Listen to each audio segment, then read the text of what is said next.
Schizophrenia لاعلاج بیماری نہیں ہے، نہ ہی یہ پاگلپن کی بیماری ہے اور نہ ہی یہ اوپری اثرات ہیں۔ آج اس ویڈیو میں اسکیزوفرینیا کیا ہے، اس کی علامتیں کیا ہے، اس کی وجوہات اور اس کے علاج کے بارے میں بات کریں گے۔ اسکیزوفرینیا ایک ذہنی بیماری ہے جس میں ہمارے دماغ کے کیمیکل کی تبدیلی کی وجہ سے کچھ علامتیں رونما ہوتی ہیں، اور ان علامتوں میں اسکیزوفرینیا کے مریضوں میں کانوں میں آوازیں آتی ہیں۔ وہ آوازیں ان کو اس طریقے سے متاثر کرتی ہیں کہ جیسے وہ ان کو حقیقت میں مانتے ہیں کہ یہ ہمارے ساتھ حقیقت میں ہو رہا ہے۔ کچھ لوگوں کو یہ علامتیں اتنی تنگ کرتی ہیں کہ وہ اپنا خیال نہیں کر پاتے، ٹائم پر سو نہیں پاتے، اپنا روزمرہ کے کام ٹائم پر نہیں کر پاتے۔ یہ آوازیں ان کو کبھی کبھی حکم دیتی ہیں کہ آپ برے ہو، آپ برا کام کر دو، اور کبھی کبھی ان کے کاموں پر تبصرہ ہوتا ہے اور وہ اس وجہ سے پریشان ہو کے ان میں وہ رویے آ جاتے ہیں۔ پھر وہ ان آوازوں سے باتیں کرنے لگتے ہیں، اور ان میں کچھ ایسی علامتیں ہوتی ہیں جس پر وہ لوگوں پہ شک و شبہات کرتے ہیں کہ لوگ میرے دشمن ہیں، میرے خلاف ہیں، میری سوچیں جو ہیں لوگوں پر تک پہنچ جاتی ہیں ان کو بغیر بتائے۔ اور گھر والے ان میں یہ نوٹ کرتے ہیں کہ وہ آپس میں بات کر رہے ہیں، خود سے بات کر رہے ہیں، بلا وجہ مسکرا رہے ہیں، اپنا کام صحیح سے نہیں کر پاتے، اپنا خیال نہیں کر پاتے، ٹائم پر سو نہیں پاتے۔ ذہنی صحت کی وجہ سے ان کی جسمانی صحت بھی بہت متاثر ہو جاتی ہے، جس وجہ سے وہ اپنا خیال نہیں کر پاتے۔ ان میں ملٹیپل انفیکشنز بھی ہو جاتے ہیں، وزن کی کمی ہو جاتی ہے۔ اور اسکیزوفرینیا والے مریض اکثر اوقات دیکھا گیا ہے کہ وہ بالکل الگ تھلگ رہتے ہیں، اکیلے رہتے ہیں،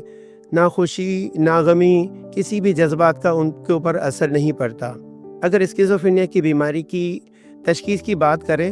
تو اگر یہ علامتیں ایک مہینے یا ایک مہینے سے زیادہ چلیں اور روزمرہ کی زندگی متاثر کریں تو پھر اس کی تشخیص ہوتی ہے۔ اور اسکیزوفرینیا مردوں اور عورتوں میں ایک جیسا ہوتا ہے کہ 100 میں سے کسی ایک مرد یا عورت کو یہ ہو سکتا ہے۔ اگر ہم اس کی وجوہات پہ بات کریں تو وجوہات میں سب سے زیادہ آتی ہے موروثیت، جس میں جینیٹکس ہے۔ اگر والدین یا کسی بھی رشتہ دار میں ہے تو یہ 10 سے 14% سے زیادہ ہو سکتا ہے، اور جتنی خاندان میں رشتوں میں اگر اسکیزوفرینیا یا کسی ذہنی بیماری میں ہوگا تو اسکیزوفرینیا کا رسک اور بڑھتا جائے گا۔ اس کے علاوہ بھی اسکیزوفرینیا کی وجوہات ہیں کہ جیسے ہمارا بچپن اگر خوشگوار نہیں گزرتا، چائلڈ ابیوز کی ہسٹری ہے، ٹراما کی ہسٹری ہے، یا یہ بھی دیکھا گیا ہے کہ اسکیزوفرینیا کچھ نشاور چیزوں کی وجہ سے بھی ہوتا ہے، جس میں چرس کے استعمال کے ساتھ اسکیزوفرینیا کا ہونے کا جو چانس ہے وہ بہت زیادہ بڑھ جاتا ہے۔ اگر اسکیزوفرینیا اگر ہوتا ہے تو وہ سیلف ہیلپ سے ٹھیک نہیں ہوتا، اس میں پروفیشنل ہیلپ کی ضرورت پڑتی ہے، جس میں آپ کو سائیکیٹرسٹ کے پاس جانا پڑتا ہے۔ اکثر مریضوں کو شعور نہیں ہوتا کہ وہ بیمار ہے، وہ کہتے ہیں ہم ٹھیک ہیں، تو گھر والے جو ہے نا وہ ان کو سائیکیٹرسٹ کے پاس لا رہے ہوتے ہیں، اور سائیکیٹرسٹ اپنا اسیسمنٹ کر کے ان کو کچھ دوائیں دیتا ہے، اور وہی دوائیں ان کے ذہن کی کیمیکل جو ڈوپامائن کی لیول ہے اور سیروٹونن کی لیول ہے، اس میں مین ڈوپامائن ہوتا ہے، اس کی دوائیں دی جاتی ہیں کہ وہ لیول جب بہتر ہوتا ہے تو مریض بہتر ہونے لگتا ہے۔ یہاں پر بہتری 2 قسم کی ہوتی ہے، ایک تو مریض علامتوں سے واپس آتا ہے، اور دوسرا مریض علامتوں سے واپس آنے کے بعد زندگی میں واپس آ جائے، اور وہ جو چیزیں اس نے جو نقصان کیا ہے کہ وہ کام نہیں کر رہا یا اپنا خیال نہیں کر رہا یا سماجی تعلقات نہیں مینٹین کر رہا، تو وہاں بھی سائیکیٹرسٹ ہیلپ کر رہا ہوتا ہے۔ اگر مریض کو شعور آ جاتا ہے یہاں پر کہ مجھے اسکیزوفرینیا ہے، تو اس لیول پر اس پیشنٹ کو سائیکولوجسٹ کی ضرورت پڑتی ہے، تو اس کاؤنسلنگ کے ساتھ وہ اپنے آپ کو اپنی زندگی میں واپس لاتا ہے۔ یہاں پر سوال یہ اٹھتا ہے کہ جب اسکیزوفرینیا کسی بھی گھر میں ہے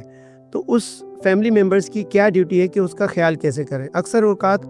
یہ دیکھا گیا ہے کہ لوگ یہ سمجھتے ہیں کہ یہ بیماری نہیں ہے، اوپری اثرات ہیں۔